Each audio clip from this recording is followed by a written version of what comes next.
شهنشاه صاحب ډیره مننه. اصل کې تو چې کومه پښتنه وکړه د پی ټی ایم په حواله سره د پی ټی ایم په حق کې تر اوسه پورې موږ داسې غلط بیاني نه ده کړې او بیا د پی ټی ایم په نوما باندې چې په موږ څخه کومه خبرې کیږي کومه پروپاګاندا کیږي کومه پیک ایډي جوړې دي یا کوم دومره به هنره حرکتونه وشولو چې موږ ته زوت پر خلک را ورسېدلو.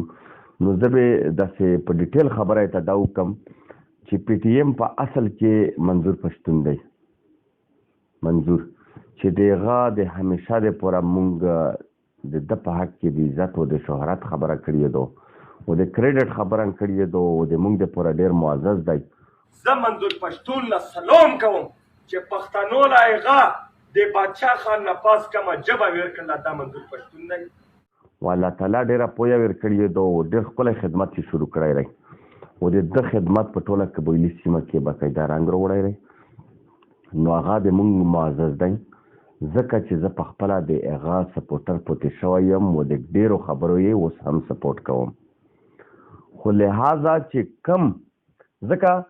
د یوه خبره مو داسې په منظور پښتون پرې ډایرکټ وکړله چې پی ټی ایم والا منظور پښتون دی. منظور پښتون چې کومه خبره کوي هغه تر اوسه پرې غیر اخلاقي خبره نه ده کړې. هغه تر اوسه پرې چاله دا نه دی ویلي چې توسې د چا زوت وچېړو یا توسې پیک ایډیو نه جوړې کو او په الوکا کې داسې پوسټونه کوو چې راتلونکی نسل کم دی د دغه توجه چې کوم دی په غلط طرف باندې ووړي دغه غلطه پټلې وچول شي. خو لهذا چې کم خلک دي خصوصا د مو د بوړې په ډیویژن کې کاغه ځنې کارکونون دي او که ځنې لیډرشپ یې دی دا زه ویم چې د منظور پښتون لیډرشپ هم نه دی د منظور پښتون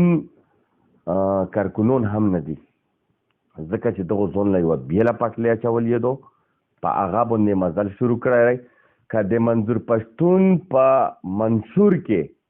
د پی ټی ایم په منشور کې دا وي چې ته د خلکو خویندې مایندې ته د خلکو زوت دا کنځه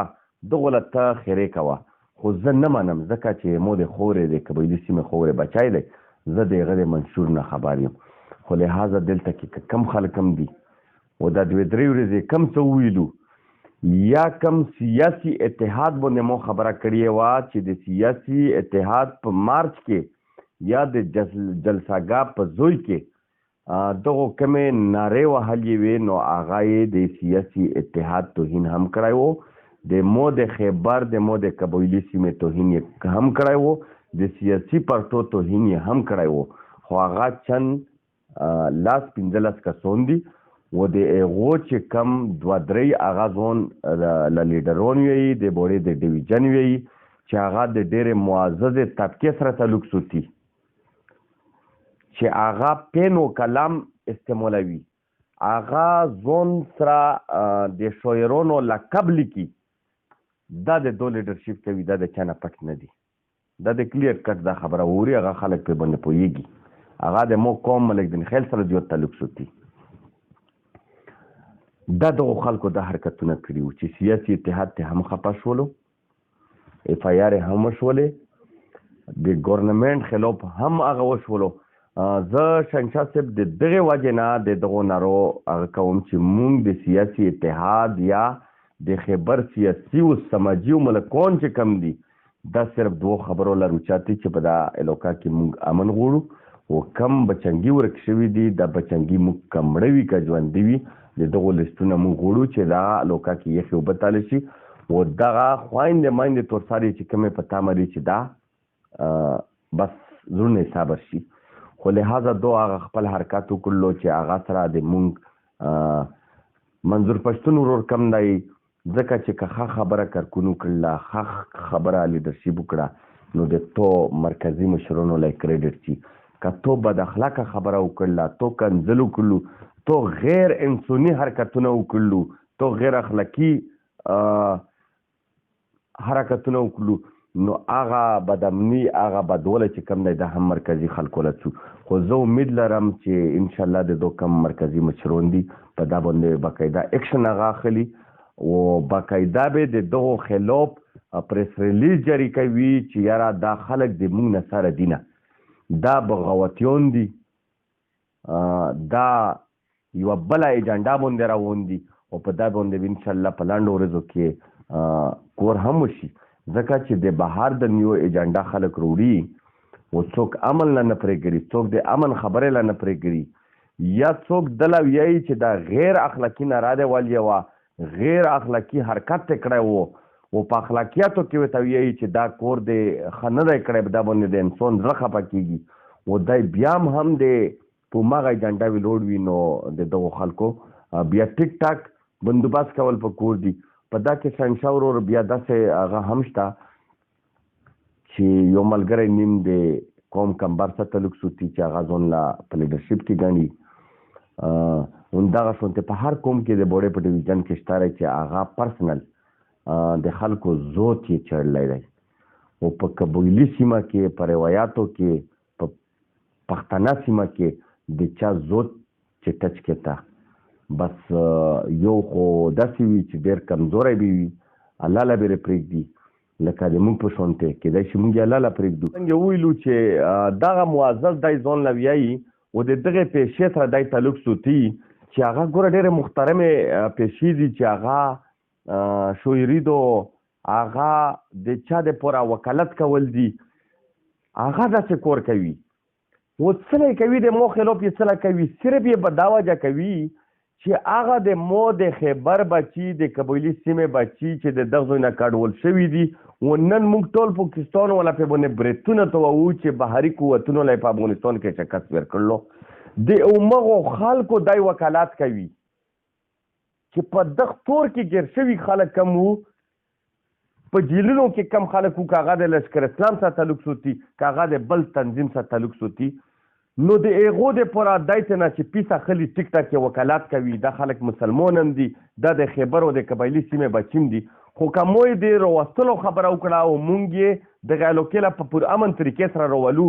د قومي لشکر نه بغیر، د لشکر د نومې د ټولګي نه بغیر و د دو د بچو دپاره خیر غواړو، د هغو خلکو بچي مونږ خپل بچي ګڼو، په هغه باندې بیا دی خفه کېږي. هغه د امن کمیټې، هغه د امن لشکرې چې هغه نه په الوکا کې انقلابونه رسي، په هغه کې په سودونه رسي، هغه نه د چا سوچ تری و نه هغه څوک جوړوي، ځکه چې اوس مرجر شوی دی. که امن په الوکا کې رتلل وي، دا د ریاستي ادارو ذمه وریدو، دا د سیکورټي فورسز ذمه وریدو، نه داسې خبره چا کړې چې موږ امن لشکر جوړوو یا د امن کمیټې جوړوو، بالکل دا مو نه د سیاسي اتحاد د ملګریو نه دا خبره اورېدلې او نه دا سوچ ته موږ کډول شوي دي، دا به په هر صورت باندې موږ راولو، که د بهري قوتونو په زړه ښه وي او که بد وي، که د بهري قوتونو دلته کومه ایجنډا څوک لاګو کوي، یا یې کم کارکونون وي، یا یې کم لیډرون وي، یا یې کم پټ مخي خلک دي، دا به پې باندې هم څرګندېږي د هغو په خفګون باندې پر اتاق باندې و دا به پې ناکون کېږي هم، خو هغه موږ داسې نه راولو، د ټولو نه اول به موږ هغو له هغه به مطمئن کوو چې تاسې لا به په دا الوکا کې امن وي، تاسې لا به د امو فعلون وي، او بیا به ورسره دلته کې چې کم قبایل دي، کم پردي دي، دا به هم مطمئن کوو چې دا خلک تاسې له موږ راولو، خو داسې هېڅ قسم د ډور خبره به نه وي، دا به تو سره داسې وخت تېروي لکه څنګه د تو بچی د تو سره وخت تېروي. په دا الوکا کې به امن رسي او الله تعالی به راولي، خو مونږ ورته څنګه خلک پې ورته وسیله وي، یا دا له نه دي راغلي چې دلته په چا اټیک کوي یا کم زوی نسي یا کوم اغوا کوي، کېدای شي دا خلک په دا نیت باندې راغلي وي چې بارم امن راغلو، هغه خلک بهري قوتونه لوړلو و دلته کې هم داسې کیسه نشته، نو روشه تاسې خپلو بچو له خپلو الوکو له لوړ شو، دا په دا نیت باندې کېدای شي راغلي وای یا راغلي وي. د دغو ادارو، د دغو سیکورټي فورسز په علم کې موږ دا خبره راوستله چې اپریشن د مسئلې حل نه دی، مذاکرات به موږ وکړو، دا خلک پې کېنوو چې تاسې څنګه راغلي یو، تاسې څه غواړو، په کومه طریقه باندې رودرومو، نو هماغه شانتې په دا 13 اتوار باندې د مو د لطیف لالا په نګرانۍ کې یو پروګرام وشولو چې په هغه کې موږ سیاسي، سماجي، ملکونون ټول د خیبر خلک راغوښتي وو، او صرف په دا ایجنډا باندې موږ خبره وکړله چې په الوکا کې د اپریشن ما کېږي د خلک ته په پر امن طریقه سره روشي. موږ په باندې خبره کړې ده او ان شاء الله په راتلونکي هفته کې به او ماغه میټینګ موږ بیا راغړو. دغه تعصب نه تیر شو، دغه کینې نه تیر شو چې دا د پلونکی پارټي دو، دا د ډنګري پارټي دو. موږ خپل نوجوانان نه غواړو چې هغه په سوشل میډیا باندې د یو بل د ذات توهین وکړي. موږ په سوشل میډیا باندې دغه له د یو ریکوست کوو، د یوه مطالبه نه کوو چې تاسو داسې پوسټونه وکړو، داسې آی ډي ګونې جوړې کړو چې هغه باندې ته پوسټ کوې چې تو د بچي د پوره د اخلاقیاتو پسلې وي پکې، تو د الوکې د پوره د امن پسلې وي پکې. موږ دغه قبایلي بچو له صرف د یو پیغام ورکوو. صرف دا د ډېره مهمه پوښتنه وکړه د مو په خپله دا زړه و چې زه د خپلو کارکنونو دپاره د خپل لیډرشپ دپاره که هغه د سفیر امن کاروان دي، که هغه د قبایل عوامي پارټي دي، که هغه هر د موږ مینهوال دي او په هره دنیو کې دي، هغو له زه دا پیغام ورکوم، عاجزانه ریکویسټ ورته کوم چې د مونږ خلاف څوک په ذات پورې د مو خبره وکړي یا غیر اخلاقي خبره وکړي، د مو کارکون له، د مو لیډرشپ له، د مو ملګریو له، د مو مینهوالو له دا ریکویسټ دی او دا ورته پیغام دی د مو چې نه به غیر اخلاقي جواب چاله ورکوو او نه به د چا زوت چیړو، نه به د چا پارټي چیړو، نه به د چا لیډرشپ چیړو، نه به د چا کارکنون چیړو. په اخلاقیاتو کې به جواب کوو. که کم دی د مو مینهوال ځان له ویایي او غیر اخلاقي جواب یې وکړو یا غیر اخلاقي پوسټ یې وکړو، زه دا پیغام ورکوم چې هغه به مو د کاروان نه وي، هغه به د مو پارټۍ نه وي، هغه به د مو مینهوال